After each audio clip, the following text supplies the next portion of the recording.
here for you is the COSORI electric pressure cooker. It is also a slow cooker, a stock pot, a warmer, a saute pan, a steamer, and a rice cooker all in one. It's a pretty cool unit. There's a few things you should know about it that are not in the owner's manual and that are in the owner's manual and in the recipe book that might confuse you, so I'm going to give you a quick rundown here.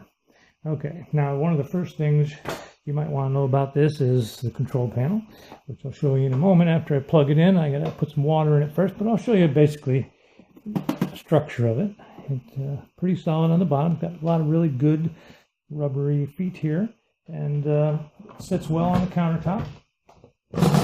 Turning it around, that's pretty much it. Okay, what I'm going to show you first on this side is the back side.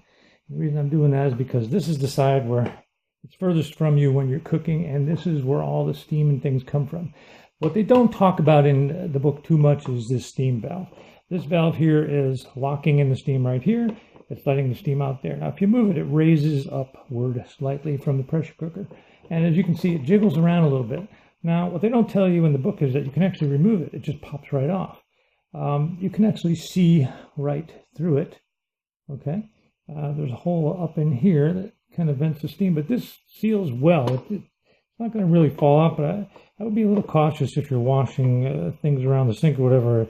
This hasn't been removed. It'd probably pop it off. They don't actually talk about that in the owner's manual.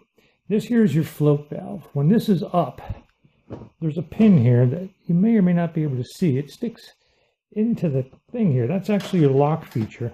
You'll see it move right there and it goes in. Now, it only comes out right now, right here, to be visible, because when the pin on the inside is pushed, it hits this, it pops out. And it can only do that when this float valve is down. If this float valve is up under pressure, this will not pop out. And when that doesn't pop out, that pin stays in, this stays locked. So you cannot accidentally open the lid and blow your face full of steam. That's really cool, and they don't really talk about that in the owner's manual. They should. I think it's a great feature. They do mention the locking lid and all that, but they don't point to it in any diagrams. They don't really tell you how it works. Well, that's how it works. This other thing here, this little red thing, that's your float valve. If I tip it downward, basically you'll be able to touch it. Otherwise, it's sitting in there recessed. It's not under pressure. When it is, it pops up. That's what you should pay attention to, and that's what goes down after about 10 minutes of inactivity, and it's turned off, roughly, give or take. Mine did not go down in 10 minutes. That's probably because of what I was cooking at the time. If you want to clean it, they refer to that, and it's very, very, very, very simple. You just pop off this little silicone cap here, and there's the end of it. Pops out the other side. Bingo, in your hand, clean it, whatever, put it back in. Simple. Take this cap, put it back on, you're done. Now, the stock pot on the inside, since I do have the cover off, I'm going to show you that real quick. It's really heavy duty. It's this is probably as thick or thicker than some of the stainless steel pans that I own. It's very well made, very solid, sits inside nice and snug, and that's beautiful. Now, looking at the inside of the pot, I'll show you real quick too, because I got it off. There's a little button here, safety feature, so that this cannot be run without the pot in there. This is a plate, and then there's airspace around everything, and underneath you can probably put your fingers under there. Really don't put anything ever in here but the stock pot that comes with it, period. Don't try to cook with anything other than this pot. Okay, I'm going to show you one more feature because I have it on the back side. This is what they give you. It's a drip cup when it's steaming, whatever. Occasionally there's a runoff and it'll come down into this little cup. It snaps on right here. It actually doesn't really click, but it pushes on nice and firm, and that's kind of cool. Once it's on there, it pretty much stays there. When you're done cooking a meal, just pull this off, wash it off with everything else. You'll be good. So I'm going to put some water in here, and I'm going to turn on the dial, because you really should never turn it on unless there's water or something in the pot. I'll show you what the dial looks like, okay? Okay, what I have now is this got at least 2 cups of water in there. This is actually a measuring cup they give you, and these 2 spoons as well.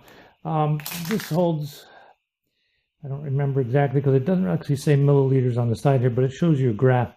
It's 1.5 cups is approximately 320 milliliters, which is recommended always for a minimum requirement for liquids in a pressure cooker mode. So, and it also depends, there's very few recipes that actually have a lot of moisture in the product you're cooking, so there's a variable there that they allow, but the minimum is 1.5 cups of liquid. So that being said, I'm going to turn that on in a second. I'll show you what the control looks like. All right, now when you get your COSORI and you want to use it after your food's put in there, etc., that's when you plug it in. And that's what they tell you to do. You put it in there, you plug it in. I'm going to show you what I'm doing here. You can see the light come on. All right, there it is. There we go. Now that's the light telling you the power unit is on.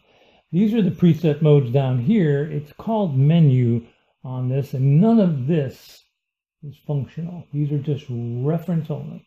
This is actually your control pad right here. That's it. This is just reference, and it's referred to as presets when the P comes up on the program, and I'm going to show you what that is here. So we're going to go to menu where it says menu, which is confusing because it's actually a preset, and it says P01. That's the one that's on now. If I just let that flash, eventually it's going to start cooking on preset 01 and so forth. So if you want to go up or down, you just go up or down and find the preset you want. Now, because I cooked some rice in here, I found the preset. This is the cook on-off mode, which I just touched. It's on high. Now it's just in standby. We'll go to preset 7, okay? Preset 7, and I do have water in here, by the way. So preset 7 is for rice. Now, in the cookbook they give you, it shows you on one of the pages that you can cook rice in 3 minutes, white rice. And you'll see that the menu icon is lit there for M, which is down here, and it's P07 for preset 07. All the other functions work. I'm not going to get into every single one of them, but this is a delay timer, plus or minus timers, and it's defaulted to high if you're using manual mode and all that. And you can increase or decrease the time up to 60 minutes total, or all the way down to 1 minute in manual mode. But right now I'm in preset mode P07. P07 is for rice. In the book it says 3 minutes cook time. In contradiction to that, in the book it tells you that preset number 7 is for white rice. It cooks 14 to 18 minutes.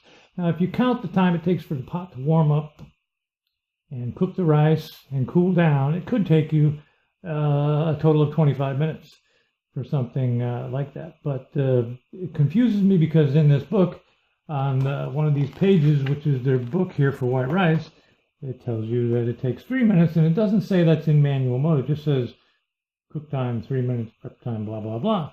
White rice, well, that's for white rice, and it takes 14 minutes. So that's confusing. I think they should clarify that.